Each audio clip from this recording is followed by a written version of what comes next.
पिछले वीडियो में हमने श्रम विभाजन और जाति प्रथा निबंध से सारे सब्जेक्टिव क्वेश्चन को देखा था। इस वीडियो में हम कुछ वीवीआई ऑब्जेक्टिव को देख लेंगे जो कि श्रम विभाजन और जाति प्रथा से ही है।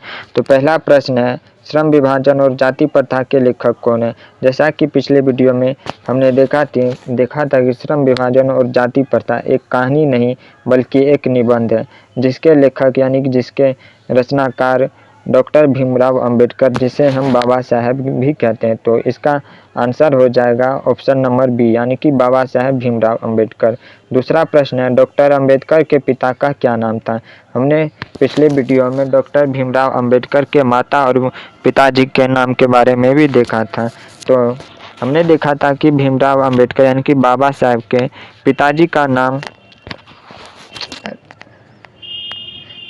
नाम रामदेव सकवाल था और माताजी का नाम भीमाबाई था।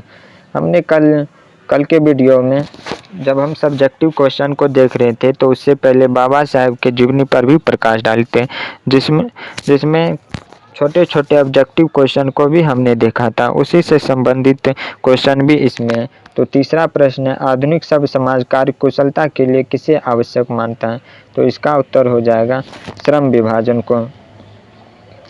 चौथा प्रश्न है, जाति प्रथा भारत में बेरोजगारी का एक क्या बना हुआ है। प्रश्न पूछ रहा है कि जाति प्रथा भारत में बेरोजगारी का एक क्या बना हुआ, कौन सा कारण बनी हुई है। प्रत्यक्ष कारण, प्रमुख कारण और तीसरा है ए और बी दोनों। तो इसका आंसर हो जाएगा ऑप्शन नंबर सी यानी कि ए और बी दोनों।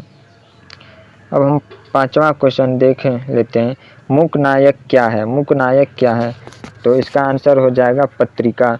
छठा क्वेश्चन है, डॉक्टर भीमराव अंबेडकर की मृत्यु कब और कहाँ हुई थी। तो इसका उत्तर हो जाएगा ऑप्शन नंबर ए यानी कि 1956 में दिल्ली में। सातवां प्रश्न है,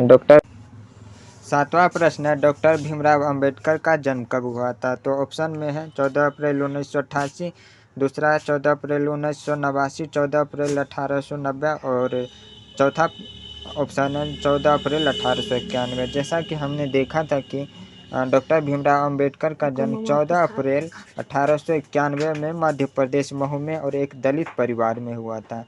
जो पहले का वीडियो देख चुके हैं वो तो सारा आंसर जानते ही होंगे। तो मेरे से पहले आप भी आंसर सोच के रखिए कि आंसर कौन सा होगा। आठवां प्रश्न है, अंबेडकर की दृष्टि में भाईचारे का वास्तविक रूप कैसा होता है। तो पहला ऑप्शन है दूध और शक्कर के मिश्रण की तरह, दूसरा दूध और पानी के मिश्रण की तरह, तीसरा है तिल और तंडुल के मिश्रण की तरह और चौथा है पानी और नमक के मिश्रण की तरह। तो जैसा कि हम पहले ही देखा था कि अंबेडकर के दृष्टि में यानी कि बाबा साहेब के दृष्टि में भाईचारे का वास्तविक रूप है दूध और पानी के मिश्रण की तरह।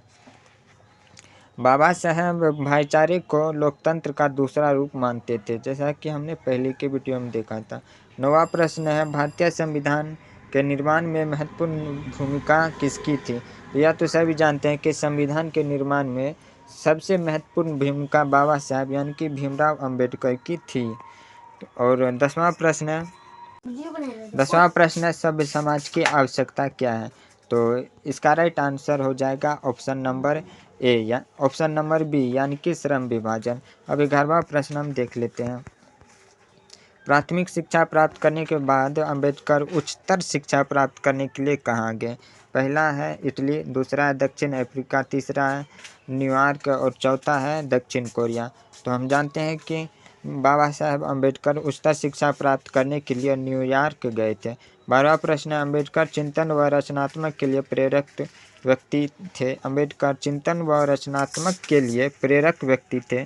किनके प्रेरक व्यक्ति थे। पहला बुद्ध, दूसरा है कबीर, तीसरा है ज्योतिबा फुले और चौथा है इनमें से सभी। तो इसका राइट आंसर होगा ऑप्शन नंबर डी यानी कि इनमें से सभी। 13वां प्रश्न है, जाति पाति तोड़क मंडल भाषा लाहौर में कब हुआ था। जाति पाति तोड़क मंडल भाषा लाहौर में कब हुआ था। इसका राइट आंसर क्या होगा। पहला 1942 ईस्वी में और दूसरा ऑप्शन नंबर बी में 1940, तीसरा 1936 और चौथा 1938 ईस्वी में। तो इसका राइट आंसर हो जाएगा ऑप्शन नंबर सी यानी कि 1936 ईस्वी में। अब 14वां प्रश्न देख लेते हैं, श्रम विभाजन और जाति प्रथा क्या है। श्रम विभाजन और जाति प्रथा क्या है। पहला कहानी, दूसरा भाषण, तीसरा निबंध और चौथा साक्षात्कार। पहले के वीडियो में हमने सबसे पहले यही बताया था कि श्रम विभाजन और जाति प्रथा ना तो कहानी है, ना भाषण है और ना साक्षात्कार। यह बाबा साहब के द्वारा लिखा गया एक निबंध है। तो इसका राइट आंसर होगा ऑप्शन नंबर सी। 15वां प्रश्न देख लेते हैं। निम्नलिखित रचनाओं में से कौन सी रचना डॉक्टर भीमराव अंबेडकर की है? पहला द कास्ट इन इंडिया, चौथा the untouchables who are they, तीसरा हु आर शूद्राज और चौथा इनमें से सभी। तो इसका राइट आंसर होगा ऑप्शन नंबर डी, यानी कि इनमें से सभी। 16वां क्वेश्चन है, आधुनिक सभ्य समाज श्रम विभाजन को आवश्यक क्यों मानता है? पहला कार्य कुशलता के लिए, दूसरा भाईचारा के लिए, तीसरा रूढ़िवादिता के लिए और चौथा इनमें से कोई नहीं। तो इसका राइट आंसर होगा ऑप्शन नंबर बी, यानी कि कार्य कुशलता के लिए आधुनिक सभ्य समाज श्रम विभाजन को आवश्यक मानती है। और 17वां प्रश्न देख लेते हैं। श्रम विभाजन और जाति प्रथा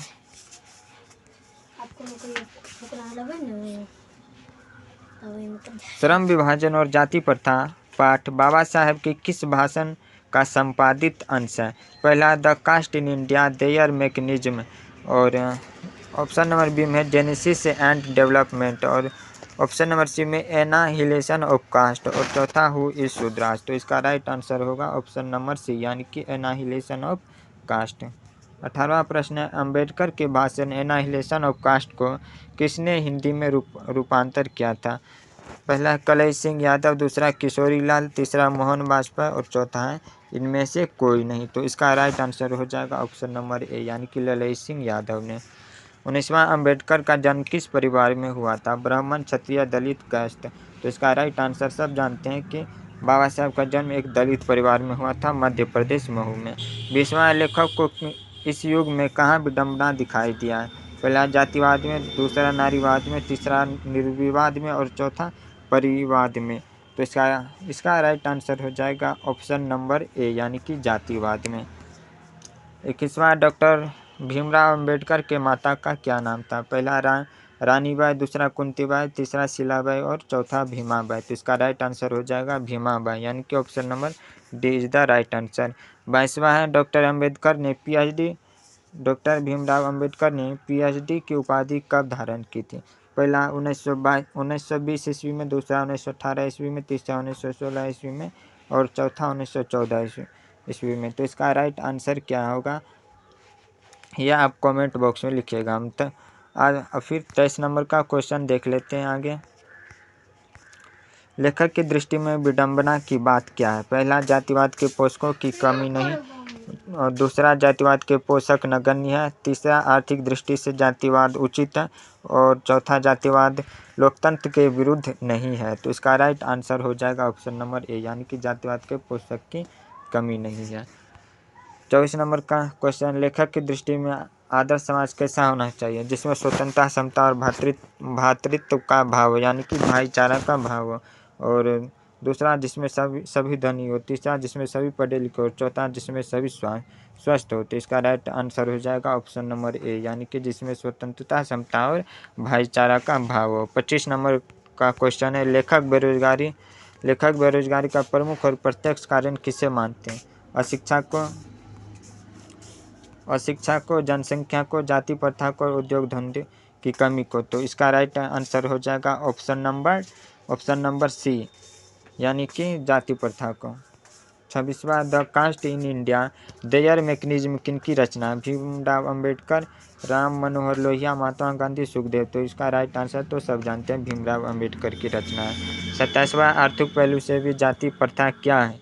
आर्थिक पहलू से भी जाति प्रथा क्या है? लाभदायक, हानिकारक, अनुकूल, इनमें से सभी। तो इसका आंसर हो जाएगा ऑप्शन नंबर बी, यानी कि हानिकारक है।